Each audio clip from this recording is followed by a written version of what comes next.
Every runner has a story. What about you? What's your story? Running isn't easy. We've all overcome struggles to get to where we are. Maybe you're struggling now. What is it that stands in your way of reaching your full potential as a runner? And are you willing to do what it takes to get there? If you're not sure, listen to this story about how this runner overcame an obstacle that seemed absolutely impossible. And remember, if they can do it, you can do it too. What are your running goals? Do you need help recovering from a running injury? Do you need help developing a training plan? Maybe you've never ran before and you just want to get started. Let us help you reach that big goal of yours. Here at Body Smart, we help runners maximize their performance and stay on the road. To learn more, ask questions, or to set up your first free appointment, go to bodysmartutah.com or call us at 801-479-4471.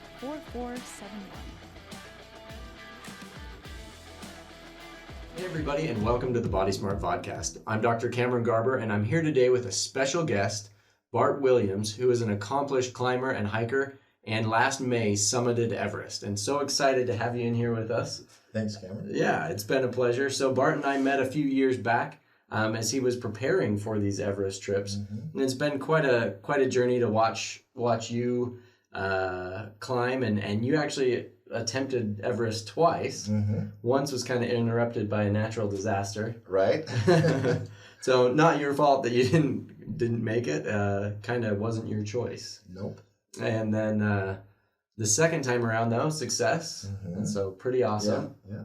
And so tell us a little bit about how you came to making this goal to climb Everest. Well, it had always been something in the back of my mind. You know, I didn't talk about it. A lot of times it was subconscious, you know. I just knew that if there was ever some kind of opportunity that came up, I would like to look into taking advantage of it. Yeah. And one day, my wife Judy was hiking on Malins, and on her way down, she ran into a person who turned out to be Dr. Ellen Gallant, a heart specialist over at McKay-D at the time. Yeah. And she was carrying this great big pack, and Judy, you know, just was, you know, what are you doing here? You know?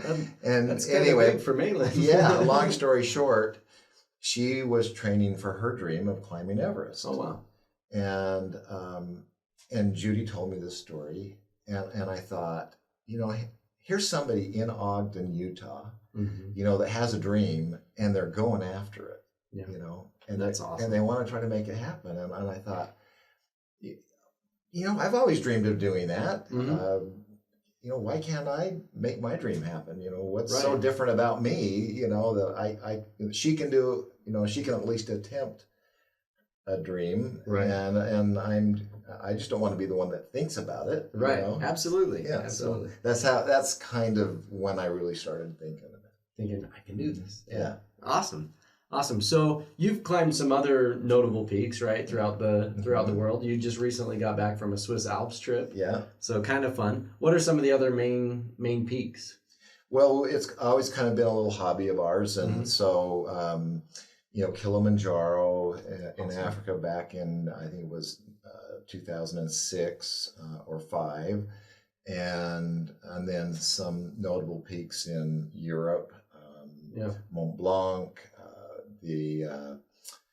One of the easier routes up the Eiger, not the face, the Matterhorn, and then, you know, various peaks around the States like Mount Whitney and the Grand Teton, and we've got some pretty close that are impressive peaks.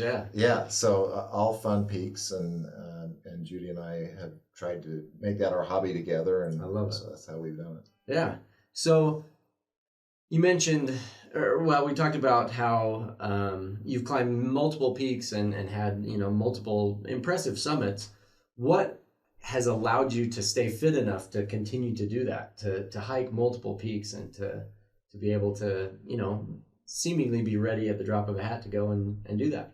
Well, I just have a hard time starting my day without some sort of exercise. Awesome. And for a lot of years, I was a runner, and it was really easy to get out the door, or Sure. you just put on the sneakers and go. Yeah. But I began to develop what I thought was plantar fasciitis, which is where you came into the picture. And, Right. And I, along about the same time, I started having this dream of Everest, starting to come into fruition. I started having more problems with my fasciitis, and I started worrying that might, get in the way. So that's, I guess that's a bit of a diversion from the question, but I've just always felt better if I got up early and did something, whether it was a run, a hike, the gym work, stair stepper even, I just needed to do something. Right. So a lot of cross training, it sounds like, though, training for multiple types of exercise and events, so that it's not all just running, but keeping fit. Because I think that's a big key to it, is leading just an active lifestyle, always moving, always doing, and then you're ready to do whatever that may be. You know? That's something, going out and playing basketball with friends even, when you stay fit, it's no big deal. And so I love that. And so by staying fit, it's allowed you to do all those fun hikes. But what about training for Everest? Was that a huge leap then? Because I know that takes quite a bit of specific training, but was that as big a leap as maybe it is for some people when that's a goal? It was a leap. There certainly were many things that I had to address in my training, for sure. That I wasn't doing. I think the fact that I was a bit older, I accomplished Everest last year when I was 62. Wow. Or no, when I was 61, excuse me. I'm now 62. Okay. And I knew, because of my plantar fasciitis problem, that I couldn't just go from 1 to 10 without hitting everything in between. So I had to take it, slow and sure, and so I just ramped up to where I needed to be by the time we got to base camp. That's awesome. And so what a cool thing to be able to do, to be physically able to do that, to ramp up and to have that within your wheelhouse of goals.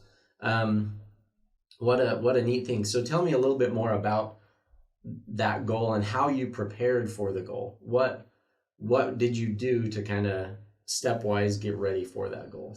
Well, weekends were always about the real thing, pack on the back and up a mountain somewhere. And those training hikes and climbs got longer and longer and longer, but during the week when I'm working, I'm still working, not retired. Monday, Wednesdays, and Fridays were always an aerobic day for me. Tuesdays and Thursdays were always something to do with muscle training. And so, and then I, like you say, I tried to cross train as much as possible. The bike, the gauntlet. I even would go take grandkids down to the climbing walls, once a week. And that just works every part of the body. It does, climbing really does. And there was probably some climbing that you had to do, maybe not quite like rock climbing, but that would translate to some of Everest. I mean, some of the areas towards the top, like the Hillary Step, they require some climbing skills. Now, interestingly enough, the Hillary Step, because of the earthquake, is no longer there. Oh, wow. So it's kind of flattened out. It's still very steep, but it doesn't require a rock climb, at least right now. There's enough snow there that it's just like a bridge across it. Well, so that's not too bad. I didn't actually have to rock climb after all, but there were some places lower down where we had to go across some almost cliffy type areas. They weren't more than a rope length, if even that, but you still had to be able to make some moves. Yeah, absolutely. And so the cross training definitely helps. I think just in general, not doing the exact same thing every day for your fitness is helpful. I like that you mentioned that you kind of did it in a stepwise progression, that you didn't just go out and go from 0 to 100 all of a sudden. And by doing so, I think that allows your body to adapt. And so you get fewer injuries. Plantar fasciitis is a common one that people get from going from 0 to 100, right? Yeah. But so tell us a little bit about how you got that injury, kind of the plantar fasciitis injury. I think I caught on, I got excited about the craze of, what do you call it, where you run flat, without a heel to your shoe. Oh, yeah, like not to call out ultra, but the zero drop shoe. Right. I run in ultras. So and I still love the fan. concept and would love to be able to do it, but I think that was a case where I went from 0 to 10. Right. And right. they say you have to do that very slowly. Very slowly, right. And I'm not exactly sure that that's what contributed to it, but if I had to try to pinpoint a time when it started getting worse, it was about then. Right. And that's when I got a little bit worried about it. Sure. Well, and I think that corresponding, a change in shoe corresponding with an increase in activity was probably, and we've talked about that before, that's probably what was just the perfect storm of a lot of training miles and heavy packs and things like that. So as I recall, you were trying to jump over a creek at one point, and it kind of really, that's when it really flared up, and you were like, okay, I got to do something about that. And that was actually just after I returned from the trip. Oh, that's right. The earthquake. That's right. And then, because I hadn't actually made the decision to go back a second time, but I was really close. In fact, that very hike that day, I had kind of made the decision, and then it was just literally 5 minutes before I got back down off that hike that I hopped this creek, and I just heard this snap. No. Yeah. And then it was hard to get back to the car. Right. Oh no. And so at that point were you like, oh, dream gone, goal over? No, not really. I refuse to admit that it might have just sunk me. Right. I didn't want to go there. I just thought, I'm going to get, had we met at that time? I think, I'm trying to remember if we had or if that's what caused us to meet, because I was there at the gym. Yeah. I don't remember for sure, but I just remember that I needed to see someone, and I'm glad it was you, because in retrospect, I think we approached it the right way. And as you might recall, I started getting better, right, and then I had a reoccurrence.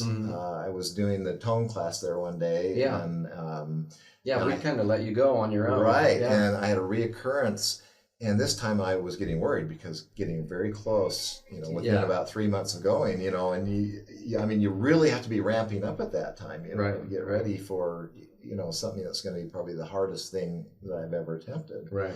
And that's where it's probably one of those so-called blessing in disguises, because I thought I need to get an MRI. I need to see what's going on here. And at first glance at the MRI, it looked like all this terrible stuff. Like maybe now I really am sunk, because I'd had this old 20-year, basketball injury where I really hurt my ankle bad. Sprained it bad. And I just remember, and this was key, I think, for my recovery, my attitude change, my confidence.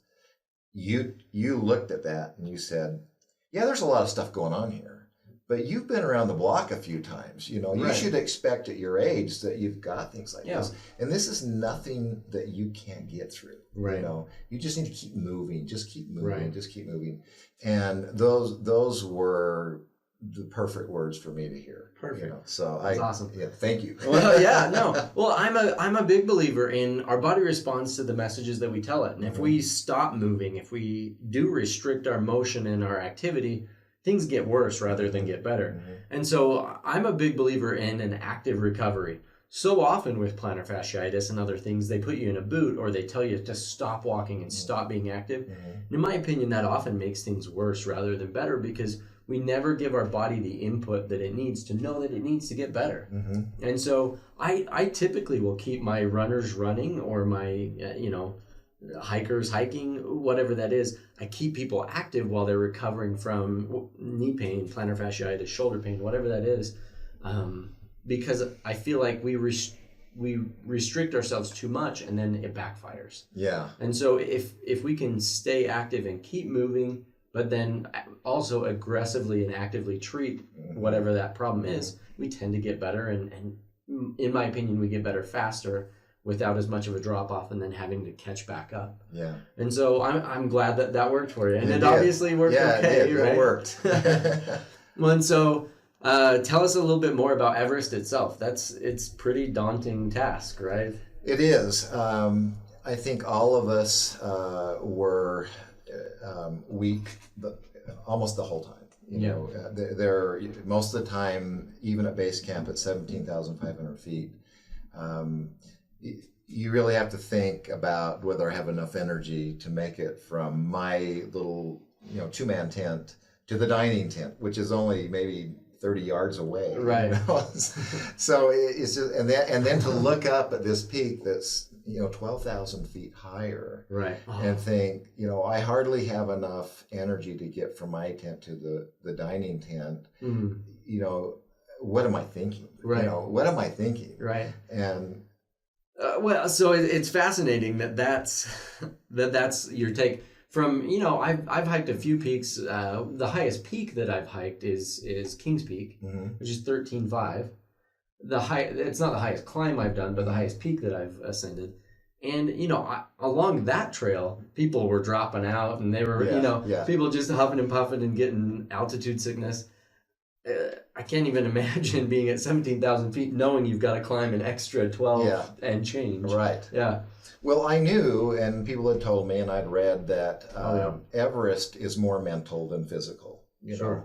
And I knew that I'd have to be willing to just keep putting one foot in front of the other, and not let the whole thing just be so daunting that Right.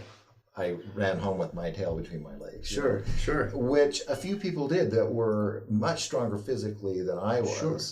And I think it boiled down to I wanted it so bad.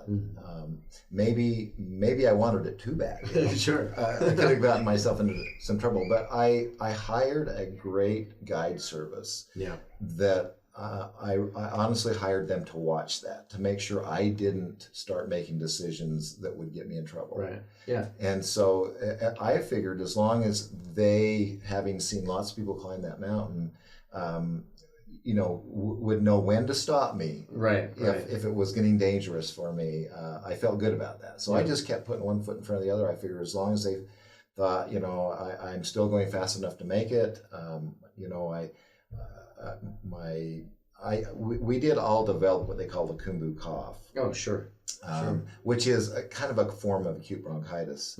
And we just had to make sure that wasn't getting into our lungs and becoming pneumonia. Right. So I kept going back to the doctors and saying, okay, are you sure this hasn't gotten right? They see me coming and they say, you're fine. Everybody gets this. Yeah, everybody gets this. Just keep going. You're going to be fine. So yeah. No, that's smart though, to be proactive about it and make sure it's not becoming a problem. Yeah. So, the year before you'd gone, and what, 21 people had passed away on the mountain? 19 at base camp. At base camp, right. And some 8,000 down in Kathmandu and around Nepal. Right. But yes, down at base camp, when this big hanging glacier collapsed off one of the side mountains because of the earthquake, right. It pushed in front of it 150-mile-an-hour winds that picked up rocks. Wow. The snow didn't actually reach base camp. Oh, okay. It were these rocks. Just if you were in the wrong place at the wrong time, it would just they'd go right through you, and that's what killed 19 people. Wow, unbelievable. Yeah. So knowing that, going back the next year, were you nervous about your health other than just the climb itself? I thought I would be, especially because I was caught at 20,000 feet at Camp 1, right above the ice fall, when the earthquake occurred, and we had avalanches coming down from both Nuptse and Mount Everest. Wow. 4 or 5 of them that were looking like they were going to reach us. And so we thought really that probably we were Right. We were done. You're done for, huh? And so I thought that when I went back the next year, that maybe I'd have a hard time sleeping at Camp 1 again. Right. You know? Yeah, just that mental picture. But as it turned out, I must have somehow been able to put that deep enough back there that I didn't let it bother me. I just thought, I've got this goal, I've got to focus. It's not going to happen if I start thinking about all these things that could go wrong again. Well, so that's amazing. Your dedication and kind of being able to lock onto that goal. What a neat thing. What I guess are some tips for those that are trying to accomplish health and fitness goals? What would you say is kind of the things that helped you to accomplish such a major goal in your life? Well, I think just being able to say, let's do this one step at a time. I'm not going to try to make it happen all at once, and then believing that it's possible. Seeing the goal and believing that I could do it. Awesome. Even big ones like that, or things that are seemingly impossible. You might be surprised, and I was surprised that I made it happen. And there were times along the way when I had to have people remind me that that I was capable of doing it. Because there's some discouraging times. Oh, I'm sure. And just like you helped me believe that I could get over my foot problem. There was a time when my wife had to remind me that I can do this. Right. You can do this, Bart.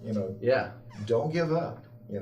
You'll forever regret that you didn't give it your all if you give up now. Right. So, there are key people, and there were key people in my life that this wasn't just me. There were a lot of people that helped it happen. I love that. Those are some great tips. Take it a step at a time. I think that having that community around you is really important, that you gather people around you that help support your goals rather than kind of tear you down from your goals. Because I'm sure there's a lot of people going, what are you thinking? Especially that Everest movie came out about the same time. That's right. I'm sure there was a lot of people going, what are you thinking? Yeah, people like my mother were saying, no, please don't. Did she go watch the movie? Yeah, she watched the movie. She said she wasn't going to, but she did. And I think she regretted it. Yeah, I'm sure. That's funny. Yeah, I thought about that as I was sitting there watching this movie, knowing that you were doing that almost at the exact same time that it came out. Yeah. It was pretty daunting. And I watched it twice, and it was very depressing. And both times, this was before I went, both times I I started having these second thoughts. Sure. So maybe that's another bit of advice is, if you have a goal, don't let the naysayers or those who want to critique your goal talk you out of it. Because there are plenty who will do that. Oh, absolutely. Absolutely. Yeah. The why would you do that type people that kind of question your motives and your thoughts. And that I would say that's true with any goal. With some of my business goals, I get that all the time. Why would you do that? Yeah. And because I'm trying to do healthcare differently. Yeah. But it makes people question why I would do that, and I kind of have to just shut those comments and those people out and know that what I'm striving for is maybe, for me at least, the right way to go. It's an interesting thing. Well, so let's get to the actual summit of Everest. How did that go? Well, it was it went well. I was very lucky. We had been slated to summit 2 or 3 days before, and because of what seemed at the time bad luck, we got set back in the rotation. We'd been forced off the Lhotse face at about 24,000 feet, and it's very steep, very treacherous, by very, very high winds. And so we had to go back down, and that's how we got behind some of the other teams. Right. But as it turned out, I ended up stepping over 2 people, dead people who had just recently died because, maybe not the only reason, but part of the reason was because they were where I would have been in the lines behind other people, going maybe too slow, running out of oxygen, having things happening like pulmonary edema and cerebral edema that get out of your control at a certain point. it could have been me, but because we got delayed, we ended up summiting on one of the best days of the season, and there were only about 6 other climbers up there at the time. Wow! So you were able to go at your pace rather than. And it's rare that, these days, unfortunately, Everest can get quite crowded on the few good days in May that you can actually go up there. Sure. And so we were very lucky, and I just remember when I got to the south summit and I could finally see that my goal was in reach, and that I would most likely get there. The emotions just started flooding. I'll bet. And I asked other climbers if they'd had the same experience, and to a person they did. Just literally crying, for the 45 to an hour and a half that it took to get from the south summit to the summit. Yeah. Thinking about everything that goes into it. The years of preparation. Even down to little pieces of gear. Yeah. That you spend hours sometimes thinking, okay, is this the right piece? And is this the right place to even buy this piece? Could I get it cheaper somewhere else? Right. Spending hours on Amazon comparing it to other sites. Exactly. Yeah. And just to think of all these things that have gone into this, and even the dream going back for years and years and years. Now it's within grasp, and it was overwhelming, really. The feelings, the emotions, and then the vista you get from the top of the world. Literally the top of the world. Yeah. And then for a few moments on the top, when I could stick my head, I didn't actually stand on the very highest part, but I stood this, if you consider this the highest part, and where I'm at right now, standing, and just putting this from about here on up was then higher than any place on earth. Yeah. And realizing that there's some 7 billion people who, you may be the odd airplane that's flying somewhere, but that are below me, I just thought for a few seconds I was the highest. Right. And that was kind of an interesting feeling. Well, that's high even for airplanes. Where right. And I let out a big Tarzan yell, I just thought I can't believe this is happening. Yeah. It's got to be such a surreal moment. Mm-hmm. Exhaustingly surreal. I'm sure you're pretty. So is the descent afterward? Is that kind of like all your emotion that you've had for this last hour and a half? Is that pretty exhausting? It dissipates. It dissipates really fast, and that's why there's so much risk going back down. Yeah. And after about a half an hour of enjoying the top of Everest and taking some photos and different things, and then realizing you have to get down, that's the focus. And it's like, you don't even want to stay any longer up there. It's like, okay, now I want to get down safe. Right. And I made, I took a satellite phone up there, and I made the call to the family, which was really fun. That's awesome. And then I just said, okay, next time I call, I'll call from a safe place, and you'll know I'm, and so my focus was, okay, get down safely. That's awesome. And I was so tired, and I owe so much credit to my Sherpa because,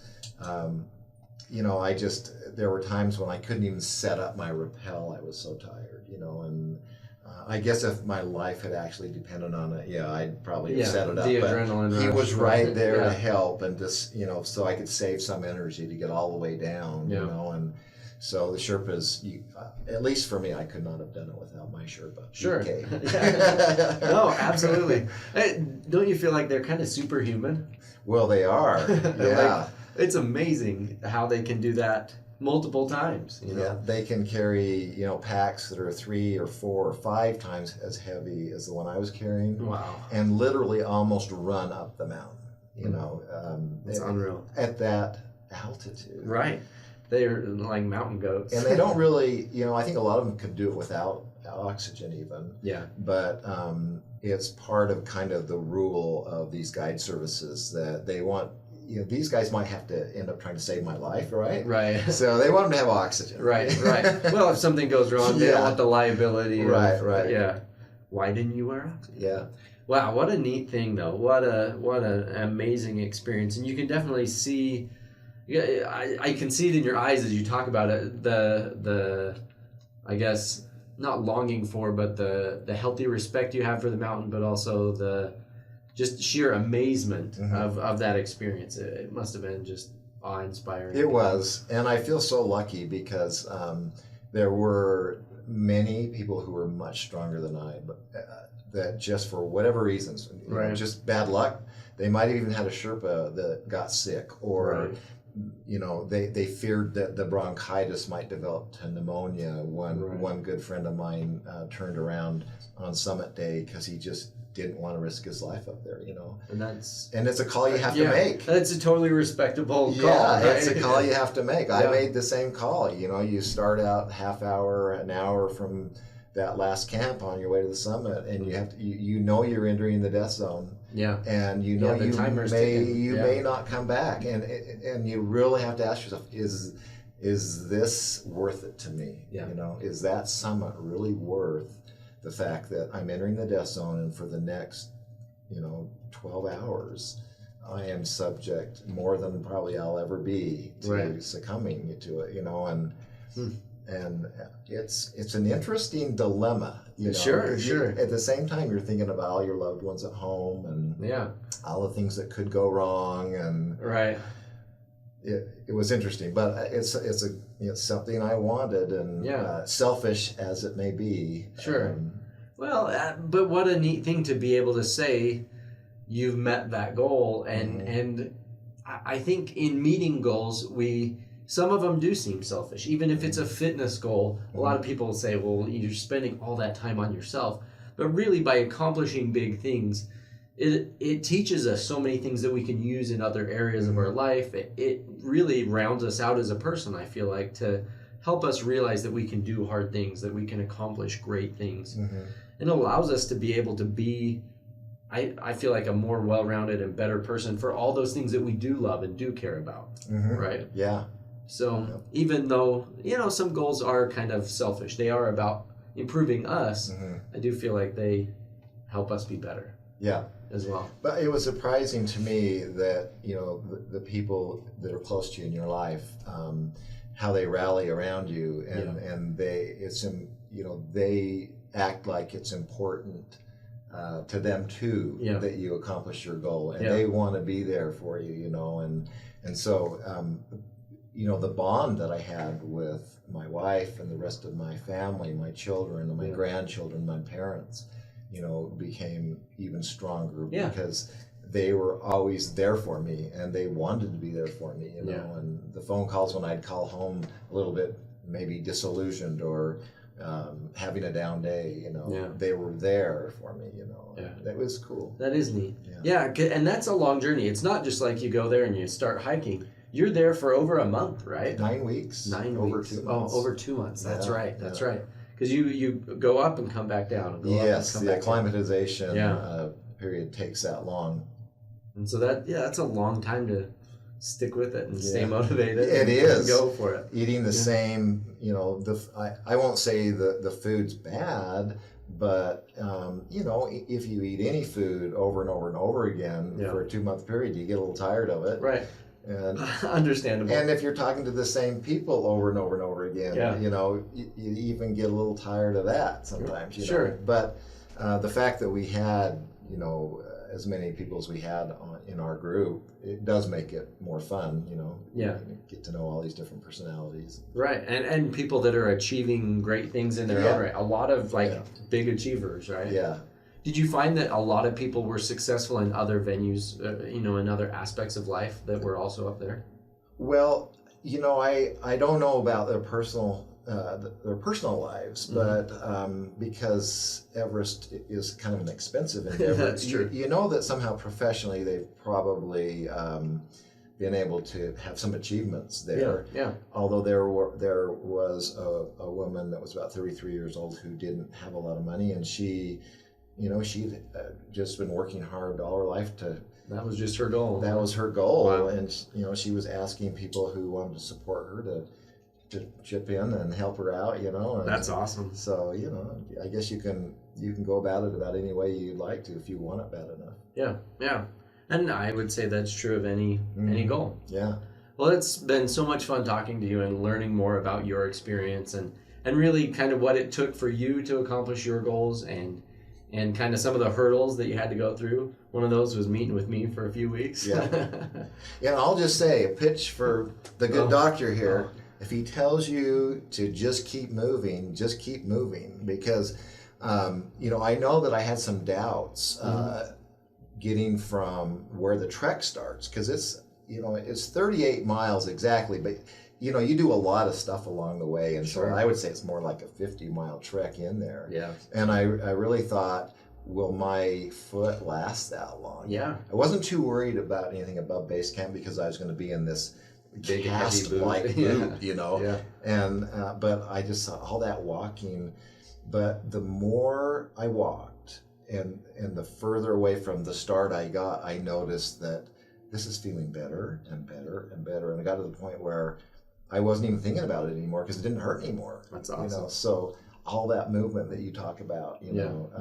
I think that was, that was precious, information for you to give me. Good. Because it gave me confidence that, I could still do it. Yeah. The possibilities were there. Yeah. Well, I'm so glad that you were able to have a successful summit, that you were safe, that everything went well. I remember that day when the news reported that those two people did go down on Everest. I sent you an email right away, like, oh no, is everything okay? Yeah. Like, I was hoping beyond all hope that wasn't you or your party or whatever. But I'm so glad you made it successful, and what an amazing experience. It's kind of fun to kind of live that through you and see your journey, and what a neat thing. And so thank you. Yeah, Bart Williams, he's an Ogden native, or actually Ogden kind resident of at least. I'm Ogden resident since 1980, Okay. But that's a long time. I've raised all my children here, and they're still close. Yeah, awesome. Well, so it's been such a pleasure to have you here today, and also just to get to meet you and know you for the past couple of years. Thank you. Thanks for joining on the Body Smart Vodcast. If you've got any questions for myself or Bart, feel free to drop them down below. We'll send some links to how you can see the picture of Bart from the top of Everest that he gave to me. So what an awesome thing that was too. So thanks again for joining us, and we'll see you next time. Thanks for listening to Running Unbroken. Don't forget to follow us on Facebook and Instagram, and reach out if you or someone you know has a story to share.